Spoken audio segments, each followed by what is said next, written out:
এখন বিকাল 4টে বাজে আর এখন আমি ঘরটা একটু গুছিয়ে নিচ্ছি। আর আজকে মনে মনে ভেবেছি মেয়েকে নিয়ে একটু মাঠের দিকে যাব। আমার মেয়ে একটু খেলাধুলো করবে, ওর সঙ্গে একটু সময় কাটাবো। প্রত্যেকদিন বিকাল বেলায় আমি একটু ঘর দুয়ারগুলো গুছিয়ে থাকি, এটা আমার প্রত্যেক দিনের অভ্যাস। তো যাই হোক, এদিকে মেয়েকে নিয়ে চলে এসেছি আর এখন একটা ওয়াইপস দিয়ে ওর মুখটা পরিষ্কার করে দিচ্ছি। আদিশ্রীকে হালকা একটা হুডি পরিয়ে দিয়েছি, বিকালের দিকে একটু ঠান্ডা ঠান্ডা লাগে সেই জন্যই।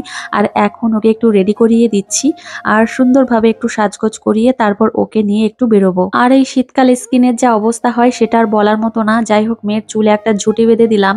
আর আদিশ্রীর চুলগুলো এখন একটু বড় হয়েছে আর চুলগুলো আমি বড় করব।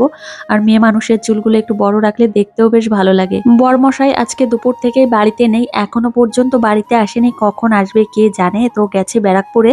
যাই হোক, এই যে দেখো মাম্মাম সোনাকে একদমই রেডি করানো হয়ে গেছে আর হাতে একটা জোয়ানের কৌটা নিয়ে রয়েছে। অনেকদিন ধরেই আমার একটা খাবার খাওয়ার খুবই ইচ্ছা ছিল, তবে আমার শরীর অসুস্থ থাকার জন্য আমি সেই খাবারটা খেতে পারিনি, মাঝে এনেছিল।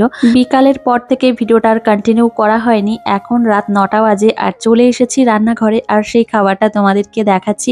অবশ্যই তোমরা জেনেই গেছো এর মধ্যে কি আছে। একটা কাজের জন্য আজকে বরমশাই ব্যারাকপুরে গিয়েছিল আর সেখান থেকে আসার পথেই বিরিয়ানি নিয়ে এসেছে।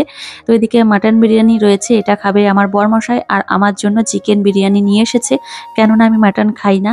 যাই হোক, খাবারটা এখন আমি খুব সুন্দরভাবে সাজিয়ে নিচ্ছি আর এইভাবে সাজিয়ে গুছিয়ে খেতে দিতে আমারও ভালো লাগে আর যে খায় তারও অনেক ভালো লাগে। আদিশ্রীর বাপিকে খাবারটা রেডি করে দিয়েই তারপর আমার জন্য খাবারটা রেডি করছি। তবে আমি এতটা পরিমাণে খাবো না, আমি অর্ধেকটা পরিমাণে নিয়েছি আর বাকি অর্ধেকটা রেখে দিয়েছি। লাস্ট কবে যে আমি বিরিয়ানি খেয়েছি সেটাই মনে নেই। যাই হোক, এখন রাতের খাওয়া দাওয়াটা শেষ করেই তারপর আবার রুমে যাব। আর রুমে এসেই দেখো এখন মেয়ের কিছু কাজ ছিল, সেই কাজগুলো করে নিলাম।